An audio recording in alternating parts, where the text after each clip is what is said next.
Bismillahirrahmanirrahim. Assalamualaikum warahmatullahi wabarakatuh. Alhamdulillahi rabbil alamin. Wassalatu wassalamu ala ashrafil mursalin wa ala alihi wa ashabihi ajma'in. Qala rabbi shrah li sadri wa yassir li amri wahlul 'uqdatam min lisani yafqahu qawli. Subhanaka la ilma lana illa ma 'allamtana innaka antal alimul hakim wala haula wala quwwata illa billahil aliyyil azim. Amma ba'd. Alhamdulillah, kita rafa'kan kesyukuran kepada Allah Ta'ala di atas segala rahmat dan kurniaannya.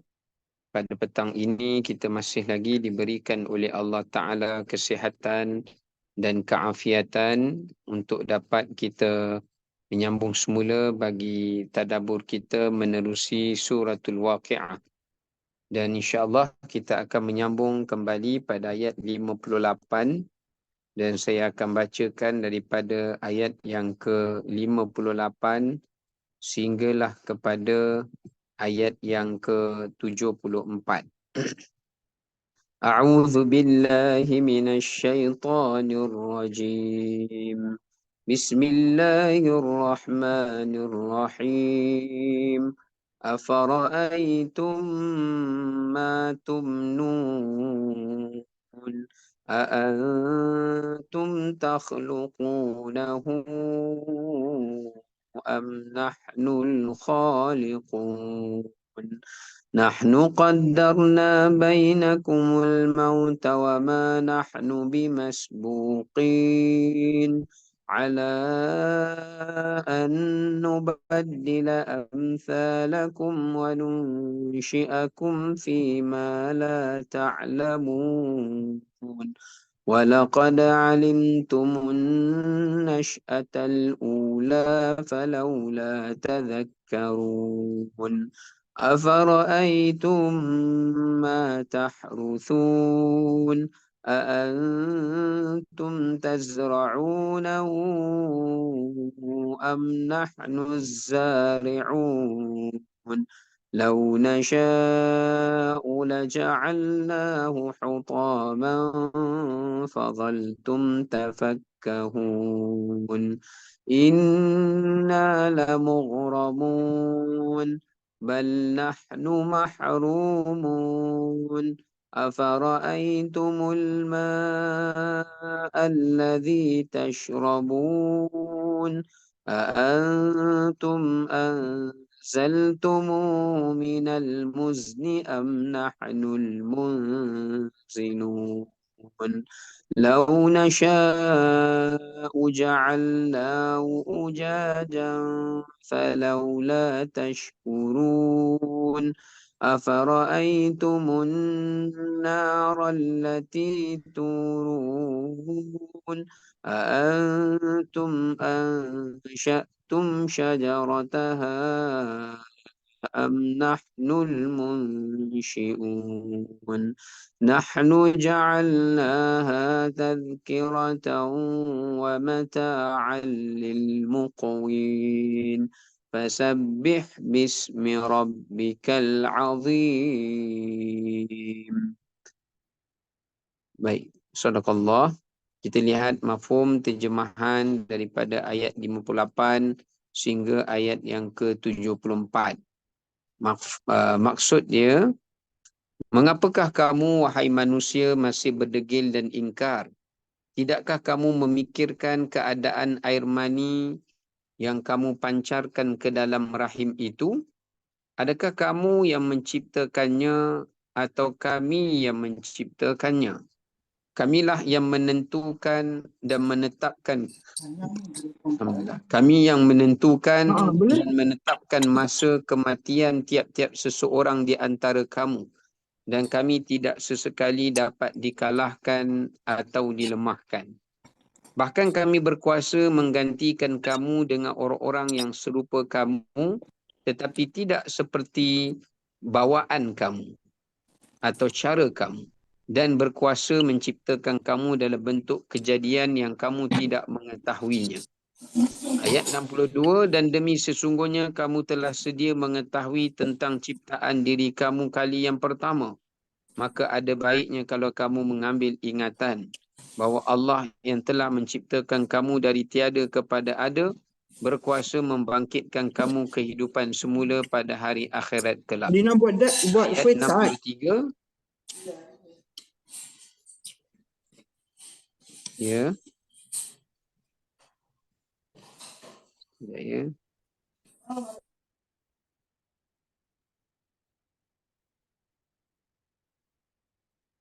Baik, ayat 63. Maka mengapakah kamu masih berdegil? Tidakkah kamu melihat apa yang telah kamu tanam? Ayat 64. Kamukah yang menumbuhkannya atau kami yang menumbuhkannya? Ayat 65.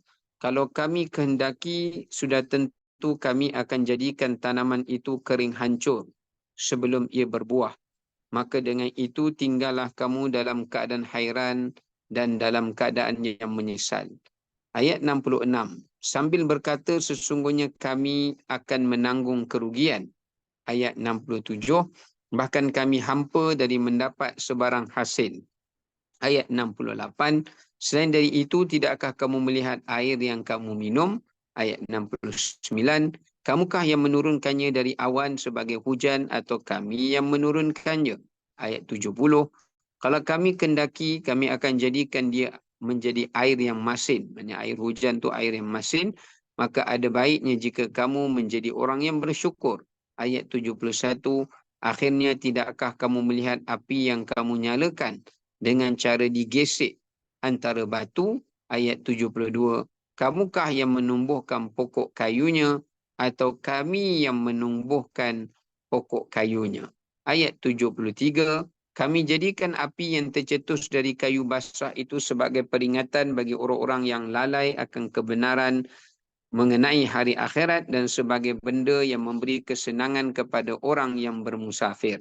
Ayat 74. Oleh yang demikian, wahai orang-orang yang lalai, bertasbihlah dengan memuji nama Tuhanmu yang maha besar sebagai bersyukur akan nikmat-nikmatnya. Baik, jadi daripada ayat 58 sehinggalah pada ayat 74, ayat ni begitu agak panjang, tetapi ayat 56 hingga ayat 74 ni Allah SWT bercerita tentang dua perkara utama, ya. Yang pertama, Allah Ta'ala menceritakan tentang kekuasaan Allah Subhanahu Wa Ta'ala di dalam menciptakan setiap ciptaan itu pada penciptaannya, iaitu Allah berkuasa menciptakan sesuatu dari sesuatu dan Allah Ta'ala berkuasa mengadakan benda yang tiada atau meniadakan benda yang ada. Kemudiannya Allah Ta'ala bawakan kepada kita mengenai beberapa peringatan dan pengajaran kepada manusia terhadap kejadian dan penciptaan Allah Ta'ala sebagai tanda kebesarannya dan juga kekuasaannya untuk menciptakan hari akhirat sebagai hari pembalasan. Jadi ada dua perkara utama dekat sini. Yang pertama, Allah Ta'ala menyuruh manusia supaya melihat bagaimana Allah itu berkuasa dalam penciptaan, dalam sebarang kejadian, dan dia berkuasa menciptakan sesuatu dari apapun dan mengeluarkan sesuatu daripada apapun. Yang keduanya, Allah Ta'ala menyuruh kita supaya mengambil pengajaran dan mengambil peringatan daripada setiap kejadian-kejadian yang Allah ciptakan itu, supaya manusia sentiasa menyedari sifat kebesaran Allah dan juga supaya mereka mengimani kepada hari akhirat. Okey, sekarang kita kembali balik kepada ayat 58. Pada ayat 58, Allah Ta'ala menyuruh manusia untuk memikirkan tentang daripada apakah mereka itu diciptakan oleh Allah. Ya, sebab tu Allah kata afara'aitum ma tumnun. Allah mengajak kita untuk melihat salah satu daripada asal kejadian manusia. Baik. Yang pertama, manusia ini kejadiannya tercipta daripada 3 benda. Ya. Satu, ketika Allah menciptakan permulaan manusia iaitu Nabi Adam. Yang kedua, ketika Allah Ta'ala menciptakan zuriat Nabi Adam. Yang ketiga adalah ketika Allah menciptakan seluruh manusia kembali pada hari kiamat. Jadi yang pertama, ayat ini Allah menyuruh kita supaya melihat dan memikirkan bagaimana kekuasaan Allah menciptakan manusia daripada 3 asal ciptaan mereka. Yang pertama, tanah. Kalau kita tengok dalam Quran, Allah sebut huwallazi khalaqakum min turab summa min nutfatin thumma sawwaka rajula. Allah memulakan kejadian kamu wahai manusia daripada tanah. Tanah ini siapa? Nabi Adam alaihi salam. Jadi pertama kali kejadian dan penciptaan manusia adalah ketika Allah menciptakan Nabi Adam AS daripada tanah, dan daripada tanah itulah Nabi Adam diciptakan, dan daripada tanah itulah berasal usulnya kejadian dan permulaan manusia. Kerana kita semua datang daripada Nabi Adam AS, dan Nabi Adam itu berasal daripada tanah sebagaimana Allah sebut dalam Quran, dalam surah Ar-Rahman dengan pelbagai sifat-sifat tanah. Ada kadang-kala Allah sebut sebagai turab, kadang-kala Allah sebut sebagai atin, ada kadang-kala Allah sebut sebagai salsal, min hama'im masnun. Ya. Baik, yang kedua, Allah ciptakan manusia itu adalah daripada air mani, nutfah. Ya.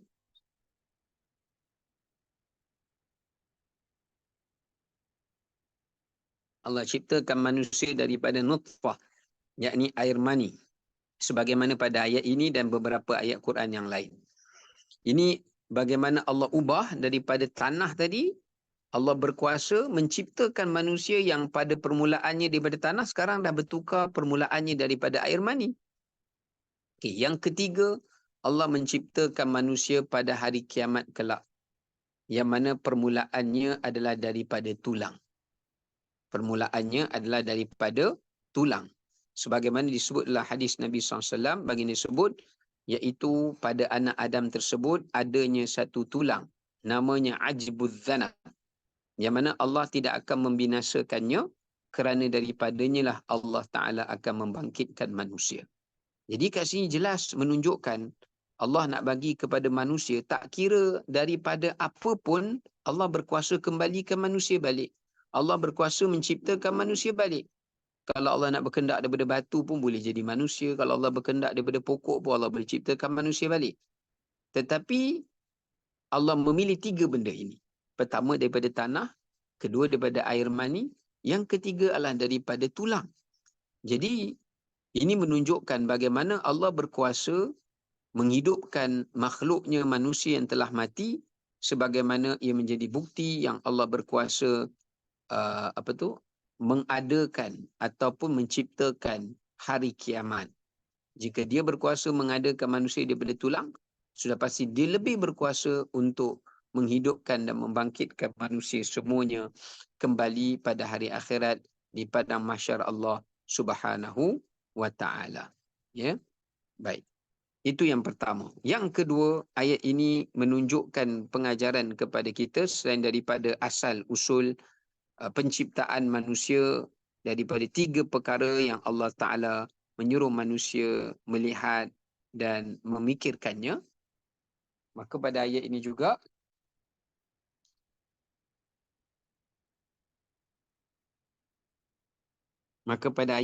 Allah Subhanahu Wa Ta'ala menyuruh manusia supaya mereka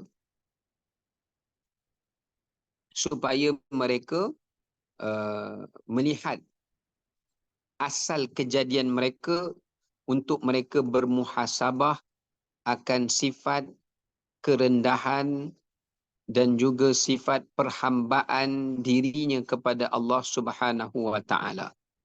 Baik, kenapa Allah suruh manusia melihat semula asal kejadian mereka daripada air mani?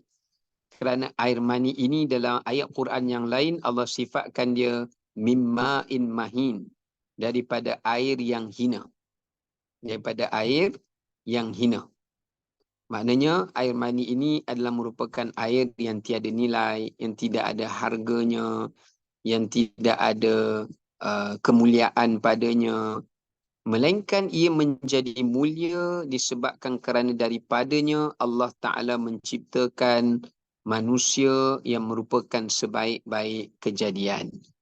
Maka dekat sini Allah Ta'ala menyuruh bila kita tahu dan kita insaf yang kita berasal hanyalah sekadar daripada air mani yang keluar daripada tempat saluran, keluar bersama dengannya air kecil dan sebagainya, maka ini menggambarkan bagaimana manusia akan merasa merendah diri, manusia akan merasa kerdil, manusia akan merasa tunduk dan akan merasa merendah diri kepada Allah Subhanahu Wa Taala dengan kemuliaan yang Allah Ta'ala berikan kepada manusia itu, dengan mengangkat darjatnya, diberikan kemuliaan dan diberikan kenikmatan dan sebagainya, sehinggalah mereka menjadi sebaik-baik kejadian dan menjadi kejadian yang paling sempurna dan yang paling berkuasa di atas muka bumi ini untuk mentadbir alam. Ya, baik. Maka dekat sini menunjukkan kepada kita gambarannya bahawasanya pengajaran yang kedua adalah menyemai dan menanam sifat perhambaan di dalam diri manusia. Ya, bila kita lebih banyak melihat asal-usul penciptaan dan kejadian kita, ia akan menambahkan lagi rasa ubudiyah atau rasa perhambaan diri kita, kekerdilan diri kita kepada Allah Ta'ala.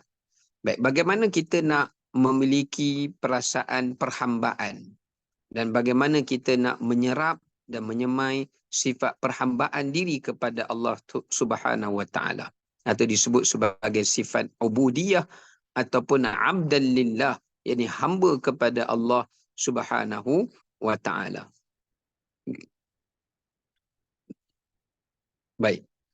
Yang pertama, untuk menyemai dan menanam, menjiwai sifat sebagai hamba Allah Subhanahu Wa Taala itu adalah apabila seseorang itu perlu mengenal Allah pada namanya, pada sifatnya dan pada penciptaannya dan kekuasaannya dan daripada kitab ataupun daripada agamanya. Jadi cara yang pertama kita nak menyemai sifat perhambaan di dalam diri kepada Allah adalah kita kena mengenal Allah Subhanahu Wa Taala. Sama ada mengenal Allah pada nama dia, sifat dia, pada kejadian dia, pada perbuatan dia, pada ciptaannya, ataupun mengenal Allah daripada kitab-kitab yang telah Allah turunkan, yakni daripada ilmu-ilmu yang Allah Ta'ala telah turunkan. Maka daripada situlah kita dapat mengenal Allah Subhanahu Wa Taala secara tidak langsung. Ia akan merendahkan dan meletakkan rasa perhambaan diri kita kepada Allah yang Maha Esa dan yang Maha berkuasa. Ya. Baik, maka di sini menunjukkan kepada kita gambaran bagaimana selagi mana kita tidak mengenal pencipta, selagi mana kita tak mengenal sifat dia, kekuasaan dia, rahmat dia, kemurkaannya, keampunannya, maka selama itu manusia tidak akan meletakkan rasa perhambaan di dalam dirinya. Yang kedua, untuk mendapatkan sifat ubudiyah dan perhambaan kepada Allah Subhanahu Wa Taala adalah apabila seseorang itu bukan sekadar dia kenal Allah, tetapi dia mencintai apa yang dicintai oleh Tuhan dan ia membenci apa yang dibenci oleh Tuhan dan dia meredai apa yang diredai oleh Tuhan. Nah, maka ini adalah perkara yang kedua untuk menyemai dan menanam sifat rasa perhambaan diri kepada Allah Subhanahu Wa Taala. Jadi selagi mana seseorang manusia hamba Allah Ta'ala itu tidak meletakkan rasa kasih, rasa cinta dan rasa sayang ya kepada apa yang diperintahkan oleh Allah Subhanahu Wa Taala dan tidak dapat menyemai rasa benci dan rasa jijik dan rasa ingin menjauhkan daripada perkara yang dilarang oleh Allah, maka selama itu seseorang manusia itu tidak akan dapat meletakkan perhambaan dirinya kepada Allah Subhanahu Wa Taala. Ya, baik. Ya, ya.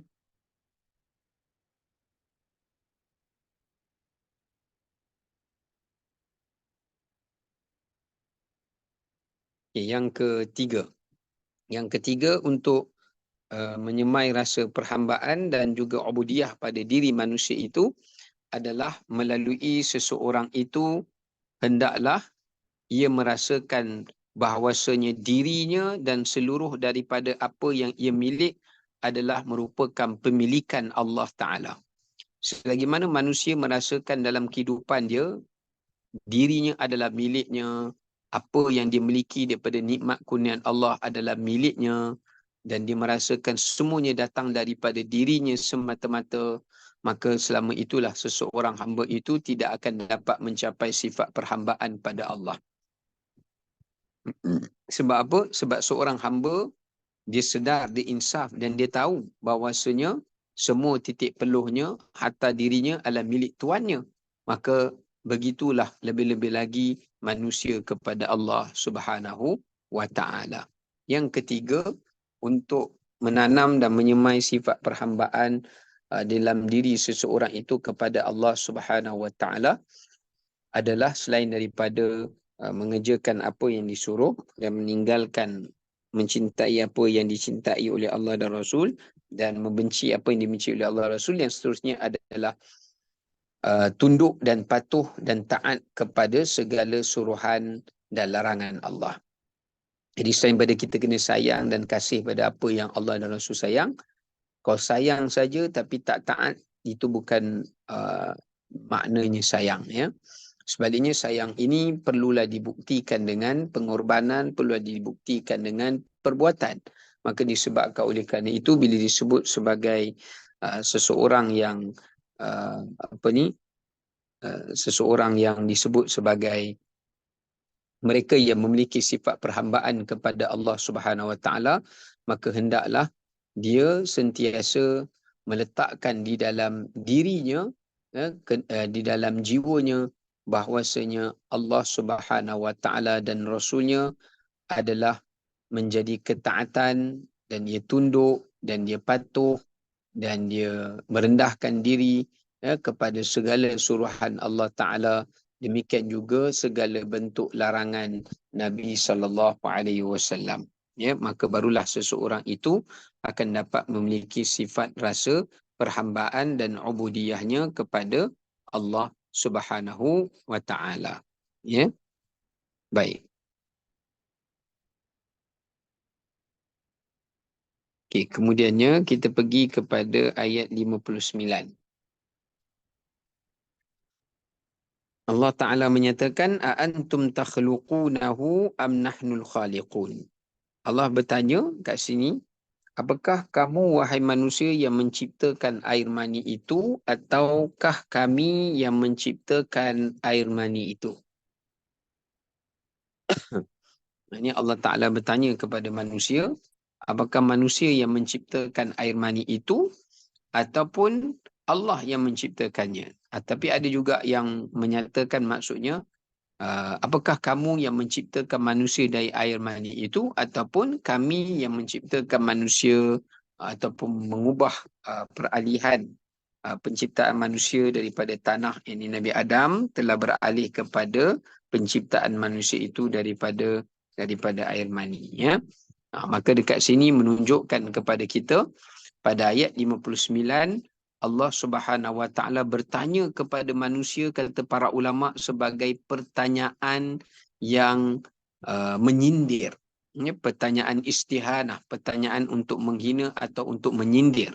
Ya, seolah-olahnya Allah Taala kata, kalau kamu tak percaya yang aku berkuasa menciptakan hari kiamat, menghidupkan kamu balik, Allah Taala tanya secara sindiran, kamukah yang menciptakan manusia dari air mani kamu sendiri atau kami yang menciptakan manusia daripada air mani kamu? Maknanya air mani itu sendiri pun manusia tak boleh nak cipta. Bahkan benda itu terjadi dengan perintah Allah di dalam tubuh manusia.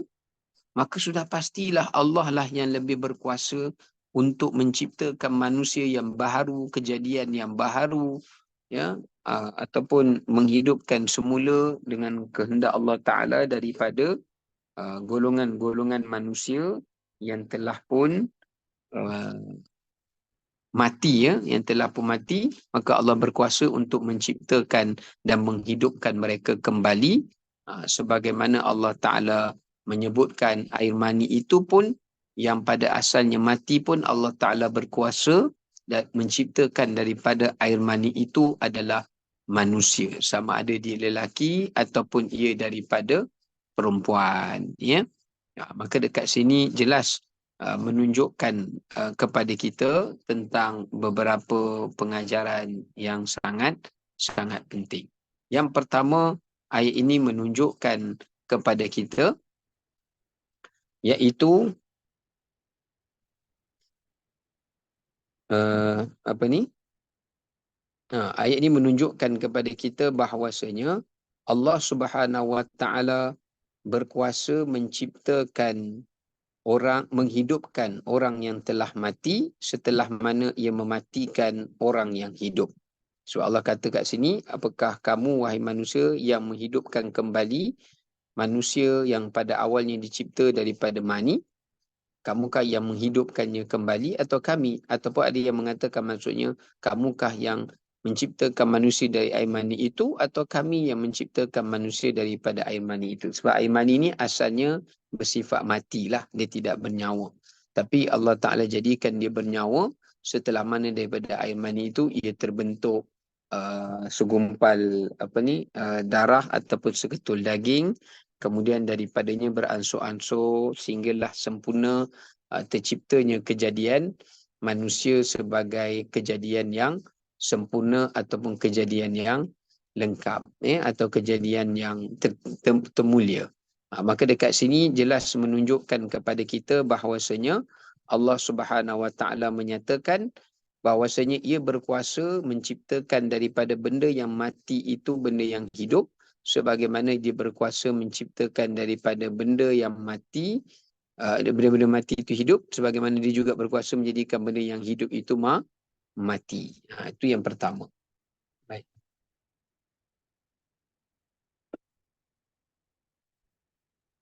Yang kedua, daripada ayat 59 ini, Allah Subhanahu Wa Taala tanya, apakah kami yang menciptakan manusia pada permulaannya? Kalau kami yang menciptakan manusia pada permulaannya, maka sudah pasti kamilah juga yang akan menciptakan manusia untuk kali yang keduanya.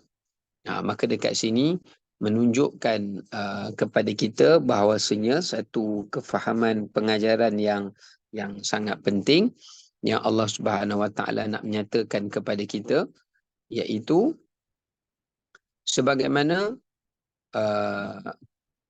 manusia itu diciptakan oleh Allah pada permulaannya, maka sudah pasti Allah Ta'ala berkuasa menciptakan manusia pada pengakhirannya.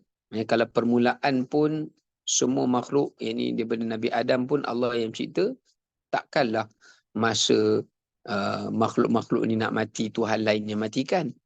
Takkan bukan Allah Ta'ala yang sama yang matikan mereka.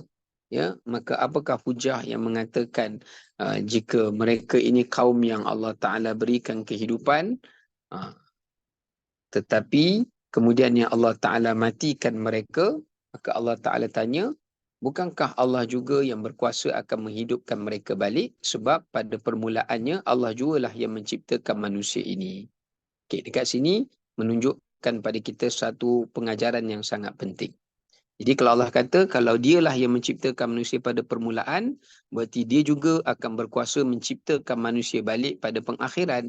Maka dekat sini menggambarkan kepada kita satu gambaran selain daripada gambaran Allah Ta'ala berkuasa menciptakan manusia kembali, tapi dia juga memberi kepada maksud bahawasanya setiap manusia itu akan dihitung oleh Allah, ya, dihitung oleh Allah Subhanahu wa taala daripada permulaannya, demikianlah sehingga kepada pengakhirannya. Maknanya daripada permulaan sehinggalah kepada pengakhiran. So Allah Subhanahu wa taala mengambil kira daripada semua perkara-perkara tersebut yang telah dilakukan oleh manusia daripada sejak setelah Allah ciptakan mereka, daripada nikmat-nikmat yang Allah berikan sehinggalah kepada mereka sampai kepada pengakhiran, yakni kematian mereka.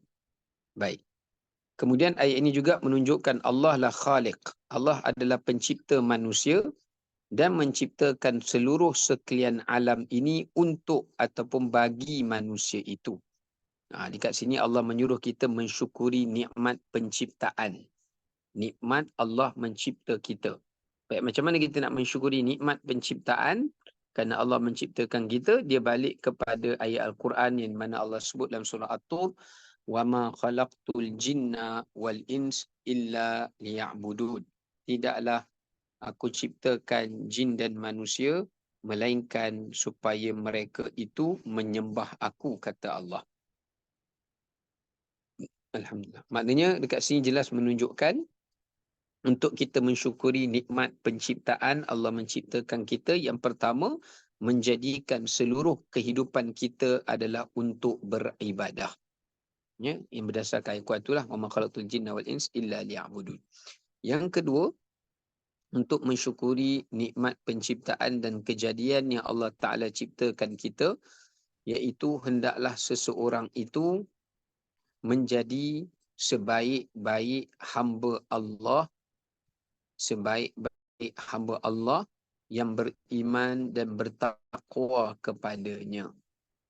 Itu adalah juga cara kita bersyukur kepada Allah Ta'ala atas nikmat Allah menciptakan kita. Kerana ini berdasarkan firman Allah Ta'ala dalam surah Al-An'am, ya, ketika mana Allah Ta'ala, sebelum Allah Ta'ala menciptakan kita dengan memerintahkan supaya roh ditiupkan ke dalam jasad kita, maka ketika di alam roh itu lagi Allah Ta'ala bertanya, alastu bi rabbikum, apakah aku ini adalah Tuhan kamu yang kamu akan sembah bila kamu hidup? Apakah agama aku ini yang akan kamu anuti apabila kamu hidup? Apakah Rasul dan kitabku ini yang akan kau teladani dan jadikan dia sebagai petunjuk? Maka itu antara yang Allah Ta'ala tanya, sebagaimana disebut dalam surah Al-Imran juga, apabila Allah Ta'ala sebut qalu, dalam firman Allah Ta'ala, apabila manusia menjawab qalu aqrarna qala fashhadu wa ana ma'akum minasyahidin. Ya, mereka semua berikrar, ya, kami akan menganut agamamu wahai Tuhan, kami akan ikut ajaran Rasulmu dan kami akan mematuhi kitab yang diturunkan pada Rasul itu. Namun akhirnya manusia itu ingkar dan berbohong dan berdusta, dan mereka mengingkari kepada mengkufuri kepada Allah Subhanahu wa Ta'ala. Sekarang kita tengok ayat yang ke-60.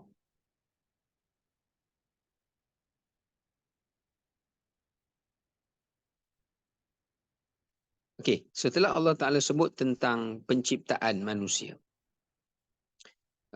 asal usul, mula-mula asal usul, lepas tu Allah Ta'ala sebut tentang tujuan kejadian dan penciptaan manusia. Kemudian Allah Ta'ala bawa kepada kita pada ayat 60, ya. Setelah Allah insafkan kita bahawa sehingga hidup kat dunia ni bukan untuk menjadi hamba kepada nafsu, akal, dunia, syaitan dan sebagainya, tapi hamba kepada Allah Subhanahu wa Ta'ala. Kemudian pada ayat 60 Allah kata, nahnu qaddarna bainakumul maut wa ma nahnu bimasbuqin.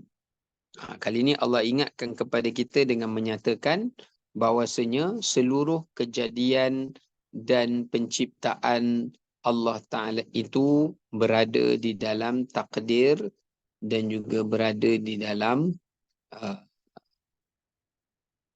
berada dalam takdir Allah Ta'ala dan juga berada di dalam kehendak Allah Subhanahu wa Ta'ala.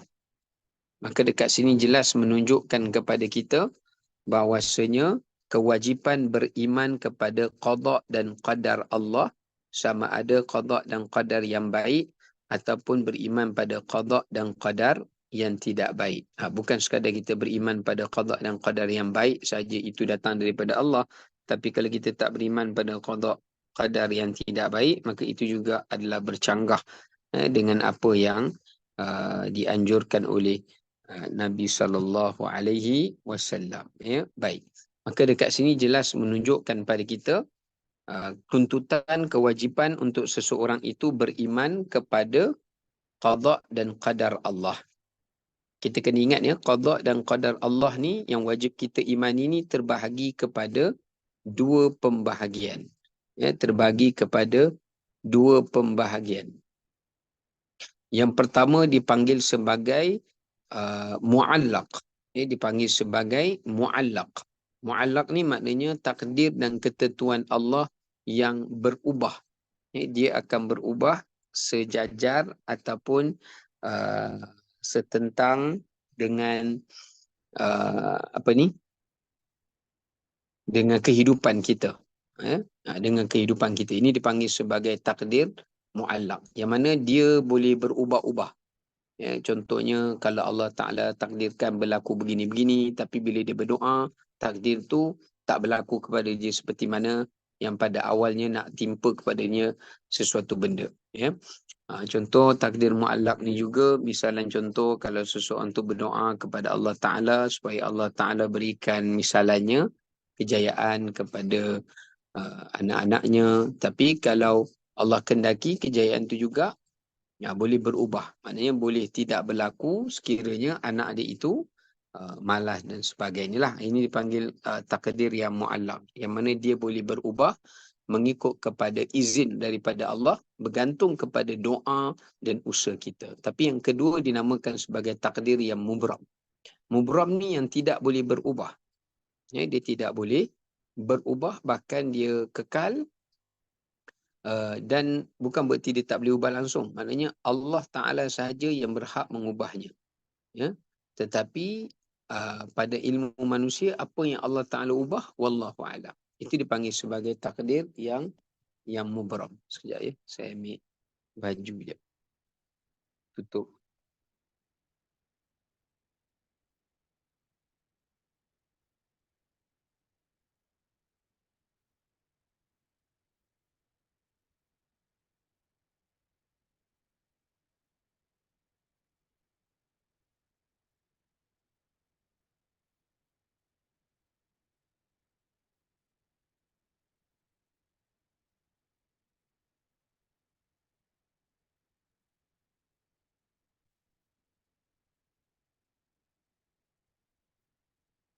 Okey.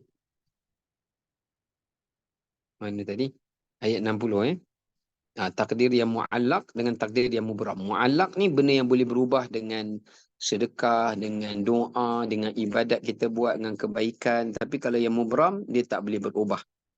Ya, melainkan Allah Ta'ala sendiri yang mengubahnya. So Allah Ta'ala sebut kali ini wajib beriman pada qada dan qadar Allah, baik dan buruk. Dan wajib untuk seseorang itu tadi tentang takdir, yang ni qada pula. Iaitu wajib seseorang itu redha dan menerima kepada ketetapan qada Allah, yakni keputusan yang Allah Ta'ala telah tetapkan dalam kehidupan mereka, dalam kehidupan manusia. Dan Allah kata, wa ma nahnu bimasbukin, tak ada siapa yang dapat terkeluar atau mengatasi atau melawan atau menentang takdir yang telah Allah Subhanahu Wa Ta'ala tetapkan, melainkan Allah sendiri yang mengubahnya. Alhamdulillah. Apa yang kita usaha kemudian kita dapat, sebenarnya itu semua dah berada dalam takdir Allah. Ya. Contoh, benda tu kita belum dapat, tapi bila kita usaha-usaha kita dapat. Sebenarnya benda yang kita dapat tu pun dah ada dalam takdir Allah, dah ada dalam qada Allah SWT. Maka disebabkan oleh kerana itu, ayat ini menunjukkan bahawasanya wajib beriman pada qada dan qadar Allah. Dan Allah nak menyatakan kepada manusia, selain daripada Allah menciptakan mereka, Allah juga telah pun menetapkan bagi mereka yang disebutkan sebagai kematian. Ya, Allah kata bainakumul maut. Baik. Kalau kita lihat ayat ini menunjukkan Allah nak memberitahu kepada kita ada beberapa perkara yang Allah tetapkan dalam kehidupan kita. Yang pertama sekali Allah tetapkan dalam kehidupan kita ini apa? Iaitu Allah tetapkan dalam kehidupan kita ini ialah iaitu ditetapkan bagi kita rezeki, ya, rezeki dalam kehidupan. Maknanya rezeki dari sudut kesihatan, rezeki dari sudut anak pinak, rezeki dari sudut makan minum, pekerjaan. Ini disebut sebagai ketetapan yang pertama, iaitu Allah tetapkan pada diri kita ini adalah rezeki. Yang kedua yang Allah Ta'ala tetapkan dalam kehidupan manusia itu adalah merupakan selain daripada kehidupan dan rezeki mereka, Allah juga menetapkan bagi mereka kehidupan dan kematian. Yang pertama kehidupan dan rezeki, yang kedua adalah kehidupan dan kematian. Maknanya Allah tetapkan bagi manusia juga kematian, ya. Maknanya ajal mereka tu semuanya Allah dah tetapkan sebagaimana Allah sebut dalam Quran, likulli ajalin kitab. Bagi setiap manusia itu, setiap makhluk itu, kami telah tetapkan bagi mereka ajal mereka di dalam kitab. Ini dalam Lauh Mahfuz. Yang ketiga, Allah dah tetapkan juga bagi manusia itu adalah amalnya. Ini sama ada dia berbuat amal yang baik ataupun berbuat amal yang buruk. Tapi kita kena faham, memang Allah dah tetapkan, tetapi kita tetap kena berusaha untuk berbuat baik dan menjauhi perbuatan yang buruk. Tak bolehlah kita kata, oh ini Allah dah tetapkan sebab tu saya buat tak baik. Tak. Dia sama macam konsep rezeki jugalah. Allah dah tetapkan rezeki kita, tapi kita kena usahalah untuk pergi cari rezeki tu. Maknanya, kalau seseorang tu dia mati dalam keadaan baik ataupun buruk pun Allah SWT telah tetapkan baginya. Yang terakhir adalah juga Allah Ta'ala telah menetapkan baginya tempatnya sama ada di dalam syurga ataupun di dalam neraka. Ya? Sebagaimana di dalam hadis Nabi, baginda juga menyebutkan syaqiyun am sa'id. Sama ada dia tu mati dalam keadaan baik atau matinya dalam keadaan yang tidak baik.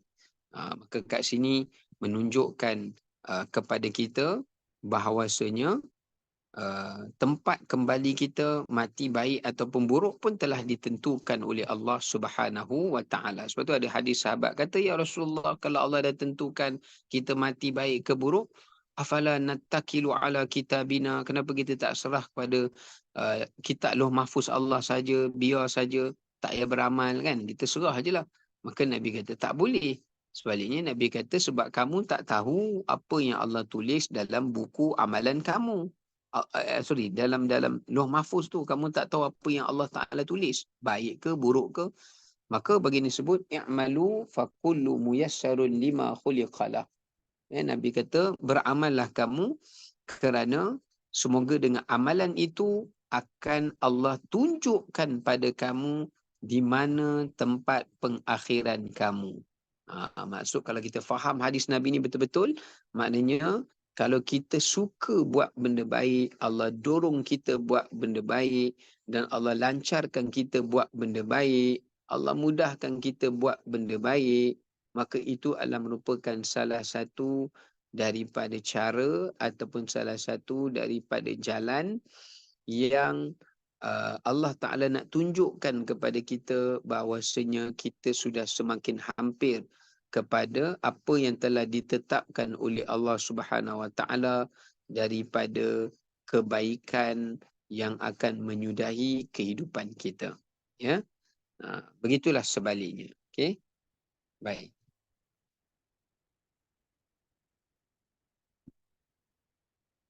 Dan di sini juga Allah Ta'ala menyatakan kepada kita, setiap makhluk yang hidup itu pasti akan mati dan tidak ada sesiapa yang dapat melarikan diri daripada kematian, dan sebaik-baik manusia itu adalah mereka yang mempersiapkan bekal untuk menuju kematian.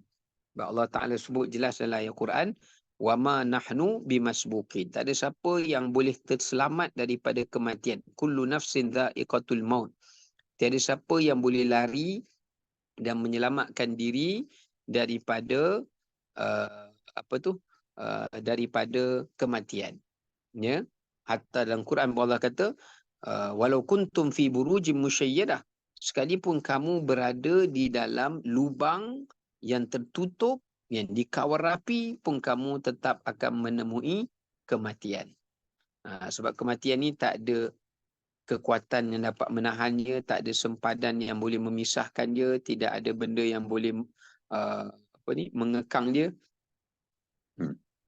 Sama ada usia yang tua ataupun muda, sihat ataupun sakit, semua tidak menjadi syarat ya, kepada kematian. Suatu ulama mengatakan mati ini sesuatu yang boleh didatangi tanpa sebab dan ia boleh berlaku tanpa syarat ya, dan tanpa alamat. Kerana dia adalah sesuatu berdasarkan kepada apa yang telah ditulis ataupun ditakdirkan oleh Allah Subhanahu wa ta'ala. Ya.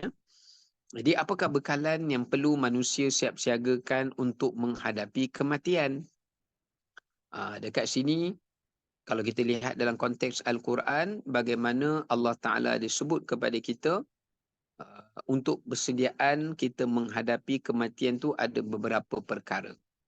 Yang pertama adalah persediaan seseorang itu hendaklah dia memastikan akidahnya bersih dan akidahnya suci daripada sebarang bentuk kesyirikan dan sebarang bentuk kita panggil kesesatan dan juga khurafat, ya, daripada perkara syirik, daripada perkara khurafat dan daripada sebarang bentuk kesesatan. Ini persediaan yang pertama. Sebab kalau kita tengok dalam ayat Al-Quranul Karim, Allah Subhanahu Wa Taala sebut antara, sekejap ya, Allah silap. Okey, kalau kita tengok dalam ayat Quran, Allah rakamkan di antara doa-doa orang-orang yang beriman itu adalah mereka minta mati dalam keadaan beriman. Sebagaimana disebutkan dalam surah Yusuf, tawaffani musliman, ataupun surah Al-A'raf, wa tawaffana muslimin. Muslimin dalam arti kata merujuk kepada mukminin. Maksudnya mati itu dalam keadaan beriman dan mati itu adalah dalam keadaan di atas agama Islam. Di atas agama Islam. Yang kedua, persediaan untuk menghadapi kematian itu disebutkan adalah iaitu bekalan untuk dibawa bersama menuju kematian. Sebenarnya bekalan iman adalah iman yang bersih. Yang keduanya adalah merupakan sebaik-baik bekalan itu adalah bekalan amalan yang terbaik. Amalan yang amal soleh yang terbaik. Ya. Sebagaimana kita tengok di dalam ayat Al-Quranul Karim, Allah Subhanahu Wa Taala ada menyatakan Allah, kejap ya. Baik, Allah Ta'ala disebut dalam surah Hud alaihi salam. Ya, demikian juga Allah disebut, surah Kahfi ayat 30, Allah kata innal ladzina amanu wa amilus salihat inna la nudhi'u ajra man ahsana amala. Allah kata orang yang beriman lalu dia buat amal saleh. Kemudian apa Allah kata di hujung ayat tu? Kami tidak akan mensia-siakan pahala bagi orang yang mengerjakan amalan yang terbaik. Jadi maknanya bekalan kita nak menuju kematian ini selain daripada iman yang bersih, yang keduanya adalah amalan yang terbaik. Ya, sama juga dalam surah Al-Mulk Allah kata liyabluwakum ayyukum ahsanu amala. Baik, amalan yang terbaik ini adalah merujuk kepada iaitu amalan yang paling ikhlas sebagai bekal menuju kematian. Yang kedua adalah merupakan amalan yang paling betul dan amalan yang paling tepat mengikut ajaran Nabi SAW. Maksudnya amalan yang berdasarkan ilmu, amalan berdasarkan khusyuk dan sebagainya. Yang ketiga, bekalan untuk seseorang itu menuju kematian juga, sebagaimana yang disebutkan, iaitu antaranya merupakan, iaitu seseorang membebaskan dirinya daripada sebarang bentuk dosa dan kezaliman. Sebarang bentuk dosa dan kezaliman. Ini berdasarkan kepada hadis Nabi SAW. Baginda menyebutkan, man kanat mazlimatun li akhihi falyatahallal minhu. Baginda menyatakan, sesiapa yang ada melakukan dosa ataupun hutang dengan saudaranya, maka hendaklah ia menyelesaikannya ataupun hendaklah ia membereskannya sebelum datang kepadanya pada hari kiamat yang tidak ada padanya dinar dan dirham, melainkan dosa dan pahala. Dia kena bayar melalui dosa dan pahala. So, bereskan hutang Allah, hutang manusia, kemudian minta halal jika berlaku sebarang dosa ataupun sebarang kezaliman, memulangkan hak dan meminta maaf dan meminta halal, itu adalah juga sebagai sebaik-baik bekalan. Atau memaafkan orang, itu juga merupakan sebaik-baik bekalan untuk kita bawa pulang ke hari akhirat ataupun ke alam barzakh. Sebab yang menyulitkan perjalanan kita pada hari akhirat itu bukan kerana dosa dengan Allah Ta'ala, tetapi yang paling memberatkan bebanan kesulitan kita pada hari akhirat adalah kerana kesalahan dosa kita sesama manusia. Baik. Kemudian yang terakhir, sebaik-baik bekalan yang kita bawa pulang menuju kepada hari kematian itu adalah merupakan amal jariah ataupun zuriat yang saleh. Zuriat yang saleh. Ya. Maka itu juga termasuk daripada jariah jugalah. Zuriat yang saleh, amal yang saleh itu pun termasuk dalam konteks jariah. Ya. Baik, kemudian kita lanjutkan pada ayat yang ke-61. Ayat 61 Allah Ta'ala sebut satu ancaman daripada Allah. Ya, ayat 61 ini satu peringatan dan satu ancaman daripada Allah, iaitu Allah mengatakan, sekiranya manusia ini tetap ingkar, angkuh, sombong, mendustakan, maka Allah akan mematikan mereka yang angkuh, sombong ini. Dan Allah akan menggantikan manusia yang baru daripada zuriat mereka ataupun daripada umat yang baru yang akan menggantikan kehidupan mereka di alam ini sebagai umat yang lebih baik, sebagai umat yang lebih taat, berbanding daripada umat yang sebelumnya. Ya. Baik. Maka dekat sini memberi kepada kita beberapa pengajaran yang sangat penting. Sebab kita fokuskan pada perkataan kalimah nubaddila, perkataan tabdil, iaitu penukaran. Okay. Di sini ayat ini menunjukkan kepada kita bahawasanya satu peringatan daripada Allah Subhanahu Wa Taala. Yang pertamanya adalah Allah Subhanahu Wa Taala berkuasa mematikan dan menghapuskan golongan orang-orang yang ingkar serta menggantikan dengan mereka golongan orang-orang yang taat. So dalam ayat ni Allah Ta'ala sebut salah satu janji Allah ataupun salah satu daripada sunnatullah pada kehidupan di alam ini, bila adanya sesuatu kaum yang ingkar pada Allah, yang melampaui batas, yang melakukan kezaliman, penindasan, segala bentuk kejahatan, kekufuran dan kezaliman yang mereka lakukan itu tidak akan kekal. Allah nak bagi satu peringatan. Tidak akan kekal. Sebaliknya Allah akan memusnahkan mereka, Allah Ta'ala akan mematikan mereka, kemudian Allah akan menggantikan satu kaum atau umat manusia yang baru ataupun daripada keturunan mereka sendiri di kalangan yang beriman, di kalangan yang taat, di kalangan yang berbuat baik, Allah Ta'ala akan gantikan. Allah Ta'ala akan tukarkan, replace, ganti balik. Kalau sebelum ni, dia duduk kat muka bumi ini, dia melakukan kemungkaran dan kejahatan, maka Allah berkuasa menjadikan mereka itu dimatikan ataupun mereka itu dimusnahkan oleh azab Allah, kemudian Allah gantikan umat yang baru. Ini saya teringat tentang satu hadis Nabi SAW. Nabi bersabda dalam hadis Muslim, jika ada satu kaum, saya bacakan mafhum ni, jika ada satu kaum yang mana mereka itu beriman pada Allah dan melakukan amal saleh serta tidak melakukan dosa kepada Allah, maknanya kaum ni, satu kaum ni sangat baik, bukan takat beriman beramal soleh saja, bahkan tak buat dosa, dia tidak membuat dosa, melainkan kata Allah, aku akan menghilangkan mereka, yakni mematikan mereka di atas muka bumi ini, lalu aku menggantikan sesudah mereka satu umat yang mana mereka beriman namun mereka melakukan dosa dan mereka segera meminta ampun kepada aku, kata Allah.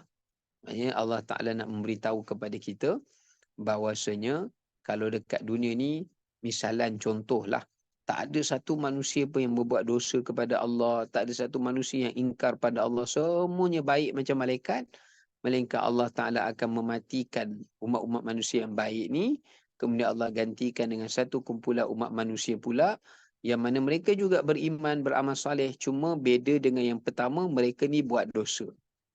Namun beza mereka yang kedua, walaupun mereka ni buat dosa, tapi mereka adalah golongan umat yang segera memohon ampun dan bertaubat kepada Allah Subhanahu Wa Taala.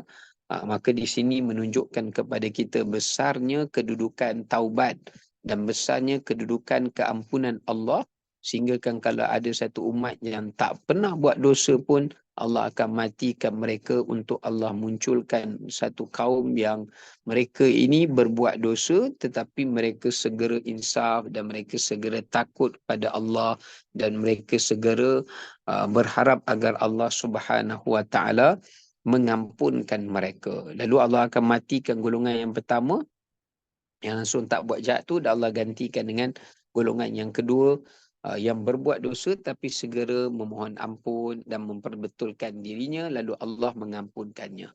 Maka dekat sini menunjukkan salah satu peringatan pada Allah kepada mereka yang ingkar, mereka yang kufur, mereka yang zalim, maka Allah Ta'ala tidak akan membiarkan kekufuran dan kezaliman mereka itu berkekalan. Sebaliknya Allah akan menghancurkan dan matikan mereka serta menggantikan di sebalik mereka satu umat yang jauh lebih beriman, jauh lebih taat, jauh lebih berbakti kepada agama Allah dan Rasulnya. Ya, baik. Kemudiannya, Alhamdulillah. Kemudian ni dekat sini juga menunjukkan yang kedua, maksud dia Allah Ta'ala juga berkuasa membolak-balikkan hati manusia daripada iman kepada kufur dan daripada kufur kepada iman, daripada taat kepada ingkar, daripada ingkar kepada taat.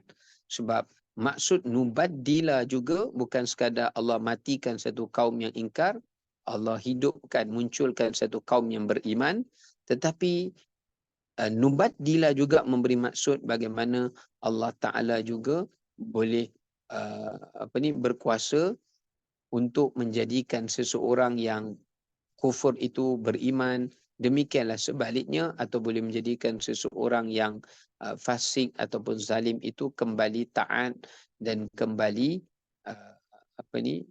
berbuat kebaikan. Ya, ini menunjukkan juga maksud tabdil.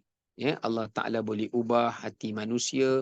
Sebab itulah Nabi SAW berpesan kepada isinya tentang doa yang baginda tidak pernah meninggalkannya sama sekali, iaitu Allahumma ya muqallibal qulub tsabbit qalbi ala dinika wa ala ta'atik. Bahkan dalam ayat Quran pun surah Ali Imran Allah disebut Rabbana la tuzigh qulubana ba'da idh hadaitana wa hab lana min ladunka rahmah innaka antal wahhab. Maka ini juga menunjukkan kepada kita bagaimana manusia ini Allah boleh mengubah mereka dalam dua bentuk. Satu, Allah mengubah mereka dengan cara Allah matikan mereka yang ingkar, kemudian Allah munculkan mereka yang beriman dan taat. Itu satu. Nombor dua adalah dengan cara Allah membolak-balikkan hati mereka supaya daripada tak beriman kepada beriman, daripada tak taat kepada taat, ya. Itu ke arah kebaikan lah.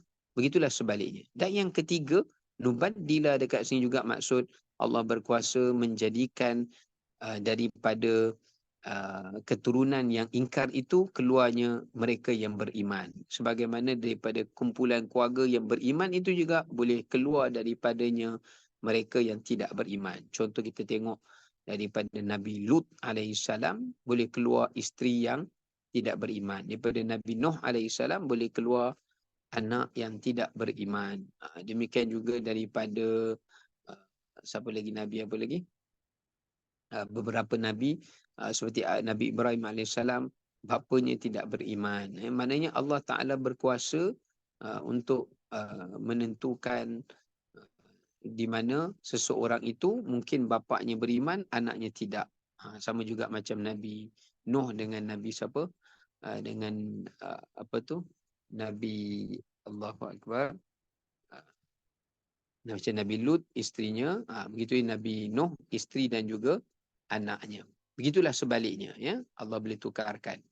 Jadi dekat sini menunjukkan Allah boleh jadikan bapa yang tak beriman, anak beriman, ataupun sebaliknya bapa beriman, anak tidak beriman. Itu menunjukkan kepada kita betapa pentingnya untuk seseorang itu mensyukuri nikmat Allah Subhanahu Wa Taala. Alhamdulillah. Seseorang itu mensyukuri nikmat Allah Subhanahu Wa Taala dengan beriman dan tidak kufur dan tidak mendustakan, maka Allah Taala tidak akan membinasakan mereka. Ataupun mereka hendaklah sentiasa beristiqamah dan bermujahadah dalam amal soleh dan dalam ketakwaan alhamdulillah kepada Allah Subhanahu Wa Taala, maka Allah akan menetapkan hati mereka supaya tidak berbolak-balik. Dan demikian Allah nak bagi tahu gambaran bagaimana Allah boleh menghidupkan benda yang mati, yakni mengeluarkan benda daripada benda yang mati benda hidup, dan boleh juga mengeluarkan daripada benda yang hidup benda mati, iaitu daripada orang beriman boleh keluar keturunan mereka yang kafir. Begitulah sebaliknya. Ini menunjukkan kepada kita bagaimana Allah Subhanahu Wa Taala berkuasa untuk menunjukkan yang bahawasanya iman ini tak boleh diwarisi, sebagaimana kekufuran juga tidak boleh diwarisi, sebagaimana amal soleh tidak boleh diwarisi, sebagaimana amal kejahatan juga tidak boleh diwarisi, melainkan, dia bukan tak boleh waris langsung, melainkan jika kita yang menyemai iman dan amal soleh tadi. Kalau kita yang menyemai iman, kita yang menyemai amal soleh, maka amal soleh dan iman itu boleh diwarisi, ya. Maka di sini menunjukkan betapa penting untuk kita bersyukur kepada Allah di atas nikmat kehidupan dan nikmat yang Allah berikan kepada diri kita, ya. Dan di hujung ayat 61 tu jelas Allah nak menyatakan ni Allah berkuasa menghidupkan orang yang telah mati, ya. Okey, baik. Maknanya boleh bangkitkan manusia semula pada hari qiyamah. Jadi kita berhenti sampai ayat 61. InsyaAllah nanti kita akan sambung pada ayat 62. Wallahu ta'ala a'lam.